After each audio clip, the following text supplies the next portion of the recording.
Good morning and welcome to Talk Around Town. I'm Mark Despotakis. Joining us on today's show are the Clarion County Commissioners. With us today are John Shropshire, David Seifert, and Donna Hartle. Thank you all for joining us today. Most appreciated. Let's start with some generalities here. You've been in office since January. How has the term been so far, besides busy? Because that's what I hear from you guys. We're having a lot of fun. We had a lot more work to do than we expected. I know everybody had all kind of expectations what they read in the paper, but I think the paper actually was kind of kind to after we finally found out that it was more than we anticipated that needed to straighten out. But we're having fun doing it. Well, that's good. It's just been great. It's been a lot of hard work, but it's all been in a good, fun atmosphere with good work and cooperation. It's been a lot of work. I have to agree with both the guys. We have long hours. We definitely have our work cut out for us, but we're putting a little bit of humor into it. And all three of us are getting along quite well. We do laugh a lot, and I think that is good because if we do have any kind of a difference, we settle it and continue on with something else. So I say theoretically we've gotten along quite well. And there's always something else. And there's always something else. That's right. You can never guess what it is. So, you guys, you came into office in January and you were faced with Clarion County. This is your domain now. What's your assessment of the county?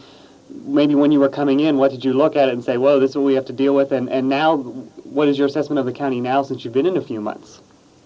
I'll go first on that. I think primarily we had the old prison project that was staring us right in the face actually the same day we walked into office, and we settled that situation. Financially, I thought we were in worse shape than what we actually were when we saw the final figures.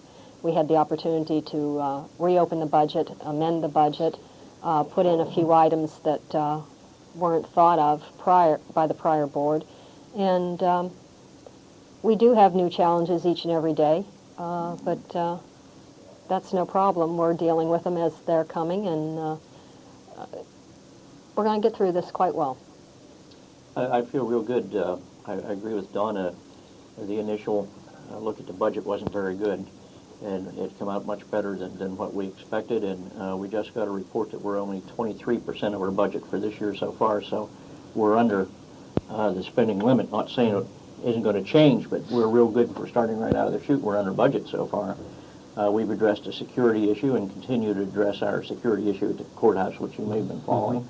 So that's going into effect, and we were looking forward to a lot of economic development and working with the rest of Clarion County to get the job done. We can't do it by ourselves. Right. I would agree with what my two colleagues have said. I would add this, we're thankful of the work that Keith Martin did for us. Keith Martin kept all of his records. We were able to, what transition we were able to generate that we needed from the past board, we really got from him. And he's also been verbally helpful and been very helpful too. And we do appreciate that. I had a little better situation than the other two because at least I inherited Keith's old office and everything was still there. The other two, everything was shredded apparently, and it is really difficult to get back in and try to see where you are on something, particularly when you don't know where you were. Mm-hmm. But that has helped us somewhat too. Keith has been a tremendous asset. He's been right there for us. Well, you're saying that Keith helped. I mean, was there any type of bad feelings or harsh feelings with the other two former commissioners, or why did the situation precipitate as it did? I wouldn't say it was necessarily bad, but there's probably no feelings. It was more like I don't know that I didn't really know them, so it wasn't something like there was any feeling at all. I think that normally though, when you have a transition of government, the idea is that whoever the outgoing people are, they try to make it as smooth a transition by providing as much information to the new people, regardless of the political situation. Because 3 new people are going to be in there, and you want it to work. You normally would do that. Only one of the 3 did that, and we're aware of that. Okay. You spoke a little bit to economic development, and just listening to news that's going around the state, it always sounds like, well, in this county they're doing this. It seems you're identified by county anymore. What are you doing, maybe what are you looking at to make Clarion County more competitive in ways such as economic development and as keeping residents here? We got our hands full on that. I'll start on this, and we all have. I think we're pretty much on the same page on this. We've been talking to a lot of different groups. There are so many Northwest agencies and groups. And since we're in the Northwest, our biggest problem is separating who we're talking about. But there is a Northwest Regional Planning. There's a Northwest Regional Commissioners Association. There's a Northwest Training. Some of these, all of them are interested somewhat in economic development. All of them are obviously run on a local level, too, so that you have local interest as well as regional interest. And so that we're trying to fit, or make sure Clarion fits in a good place in both of those areas, because we got to take care of the local first, the Clarion County situation first. Okay. I think that we're a very challenging group of commissioners. We know the programs are out there and some of the money for these programs, and we're going to go after it. It's not going to be handed to us, and we realize that, and we're putting an effort forward that we're going to be recognized as the three commissioners are working for Clarion County. We've been doing that so far. Many of the meetings we go to, that's what they tell us. And I think once they know that they have a group of working commissioners there, we're going to see some economic funds starting to look our direction, a little help that way too. I think, first of all, with John's cooperation, he was the one that spearheaded our regional get-together the end of March that primarily got all the townships and boroughs in the same room and with the county and said, what has happened in the past is over and done with. This Board of Commissioners wants to get Clarion County off the ground and running. And when you had all those representation from all the townships and boroughs, we had roughly 145 people there. We had people talking with one another that maybe not had that type of relationship in the past. And we feel that we, as a Board of Commissioners, and with our expectations of what we want to see happen to Clarion County in the future, primarily we had to be the ones to spearhead this, get this information out there to the people, get everybody together, working on the same field. And I think the old saying goes, when you have more of a group of individuals together, people are going to take a look at you more closely than if you're just out there on your own. There's no sense of each individual area battling on their own. I think collectively we're going to definitely see a lot of progress. Looking at that large meeting with your municipalities and things, what were you trying to stress there amongst them? Obviously, we need to work together, but what were some of the specific things you were discussing with them? That was your program. Go ahead. Well, I'll tell you, but all three of us participated in that, and it took all three of us to get all that together. There were levels of cooperation, and the first, though, as Donna mentioned, you had to get them talking to each other, because everybody is so turf-driven that they think all they have to do is protect their little area that they are with, and there's so many overlapping issues that you can't address the big issues if these people won't talk to each other. So that was the biggest thing. Out of that, though, we're getting conversations about all kinds of things. People who want to buy salt, things like that, just for the roads. But if two or three go together and buy in bulk, they get it at a cheaper rate than if each of the three buy it separately. And we're trying to encourage that. Buying big equipment.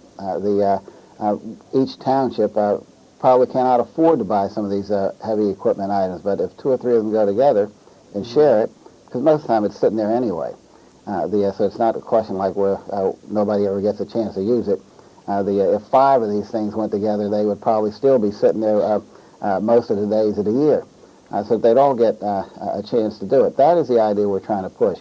Some of these big economic problems where the county is involved, we don't really have the authority to legislate very much as county commissioners. The township supervisors can do that better than we can, but what we have to do is find out what we need, and then so we can work together to it. We do have access to funding that they don't have.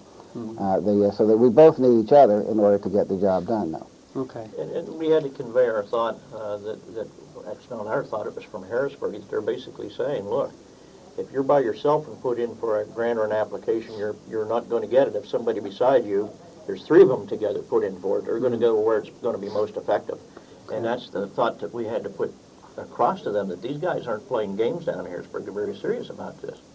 And fortunately, it's just been a tremendous success. We're hearing a lot of good work that's come out of that. We're quite pleased with it. So there are success stories. You better That's, I mean, it just happened not too long ago, Yeah, this March. meeting. Yes. So, A lot of great follow-up behind it. And we don't necessarily have to be involved with the follow-up, because these people can, they know what they want. It's just a question of them getting it started, and a lot of this they're doing it their own. Some of it we're going to be directly involved with it as well too. all right, well, we're going to take a break, come back, talk more with the Clarion County Commissioners after this on Talk Around Town.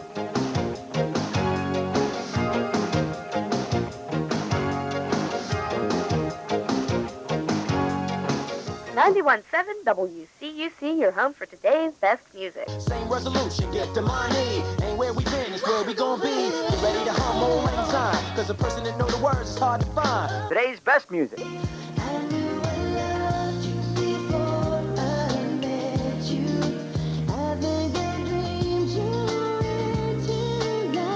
Today's best music. Keep me hanging around this town for I've been falling around this old town too long. Today's best music, 91.7 WCUC. Imagine if your bank account automatically put money aside for your future.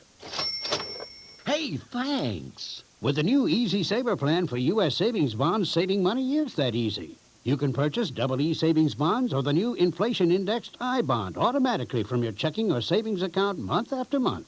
To enroll, call toll-free 1-877-811-SAVE. The new U.S. Savings Bonds Easy Saver Plan. It's as easy as it gets. You may not have the potential to make the Pro Bowling Association, but why not practice? Listen every Tuesday for your chance to win 2 free games to the Clarion Bowl Arena, brought to you by the station that gives back to its listeners, WCUC.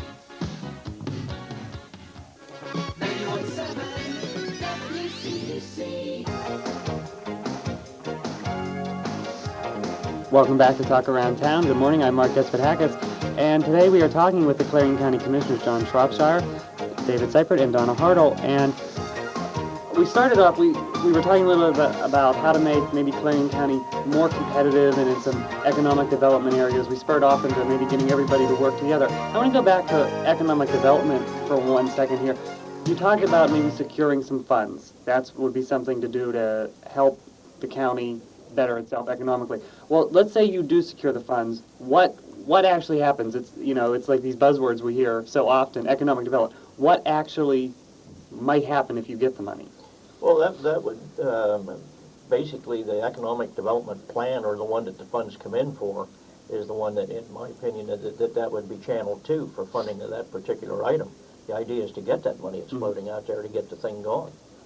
A lot of it is in addition to what Dave just mentioned, that our big problem is infrastructure, and when a company looks at places to build, the first thing they got to look at: do you have water and sewage?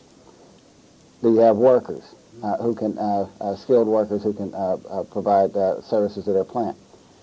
Well, we strike out usually on number one, because we don't have an adequate water sewage structure for the county. We have been leaving it up to local municipalities to try to do that. Well, the state, as Dave's indicated, says that they're not going to finance individual projects like that anymore. And so what we're trying to get them to do is that if 2 or 3 of them go together for an infrastructure set up for water and sewage, we have a much better chance of getting the money. You're talking about big-time projects. To do the water and sewage project, the sewage project we did in Payne Township was a $1.3 million grant that we got.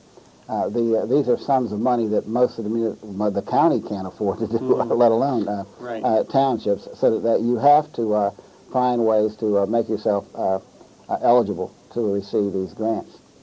There's numerous grants out there. All you have to do is be very keen enough to know what's out there, what's available for what projects. And then you go back to your drawing board and say, okay, here is the desires, the needs, and the wants for different areas for the county, and then try to incorporate that. My philosophy has always been, you never know unless you try. And second of all, you always hear, well, Allegheny County and Philadelphia County always gets the big money. Well, the reason for that is they're always down in Harrisburg. They're always knocking on the doors, and they know what is available. And unfortunately, if some county doesn't come up to the bat and say, okay, is there anything for us, without even trying, we're never going to get anything. Right. So we have to make the initiative to go after those fundings. I'm aware that you have been in Harrisburg, because we had to reschedule this. I believe Yes. you said that you're out in Yes. Harrisburg, so you are out there actually doing this.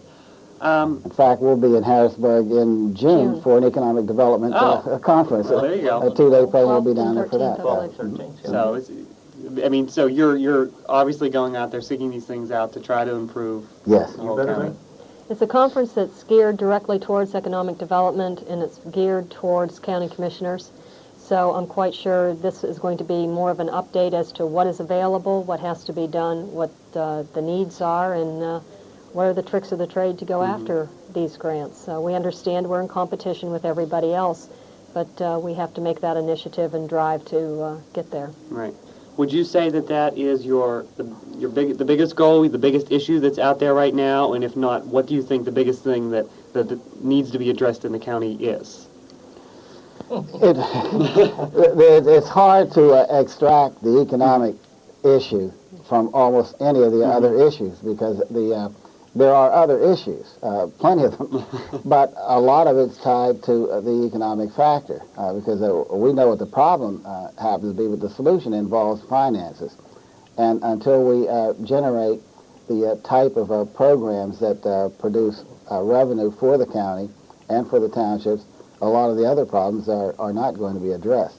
So indirectly, it kind of ties in with everything. It probably is the single most key issue, but there are other issues. Right. Okay. Well, I read in the paper, Thursday's Clarion News, that you're planning some evaluations for county employees. Now, I didn't read the entire article, but is this something new to the county that's never been done, or? Actually, that is not new. It has always been in the personnel policy, but unfortunately it has not been incorporated. I would say probably within the last 5 to 6 years. And this primarily is getting everybody up to speed as to what our requirements are. We want to make sure that our employees have goals and objectives. And if there are some people that are weak in some areas, this is also a learning tool for them as well. Sometimes people think that, the reason why you're instituting this is to get information on the books in order to get rid of someone. That is not the case. I see this more as a very good management tool to make our employees better than what they already are. And if there are sometimes when you're in a position or you're doing the same thing day in and day out, you kind of have tunnel vision, and maybe you don't want to strive to do anything better, or whatever. But this gives those individuals a tool to say, hey, maybe I can do something a little bit better here. And if anything, it is a help for the employee. Nothing to be criticized about, but more as a helping agent for them. So is it just going to be a questionnaire then, and it's going to list for their goals and objectives in their job? Is that what you're asking on this, or? Well, there are two parts. The one part, particularly with department heads, their goals and objectives part will be very important. Basically, they're going to tell us what they expect to accomplish in a given year. And at the end of that year, we will get a chance to assess that and find out why. And it might be that somebody can't get what they wanted to do because we didn't fund the project. So, I mean, it's not necessarily that they didn't do it because they were incompetent. It's just that a lot of things could come into that. Right. But the evaluation on competency part is a constructive instrument. And what Donna mentioned is that people tend to think of it as something that's designed to get rid of it. It's not. It's designed to make them better. And it spells out things that, such as initiative, that you should have that. There's nothing wrong with that. You're telling people these are the qualities that a good worker should have, and here's how we can help you achieve those things. And that's the point in getting them. So it's a management tool Yes. to help you better. It helps them, it helps you. Precisely. In the same thing. All right, we're running out of time here, but let me just, what's next for you? Where are you? Not like in the next hour, but what are your goals for coming up in getting things done in the county?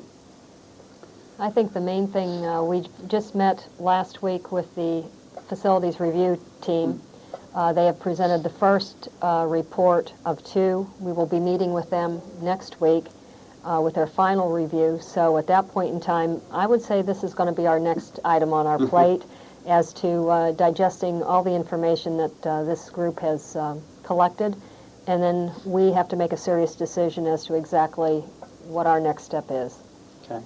Well, we are out of time. I appreciate you all coming down here. I know more appointments and more things, and continued success, continued luck in everything you're doing for the county. Thank you very much. Thank you. We'll be back right after this on Talk Around Town.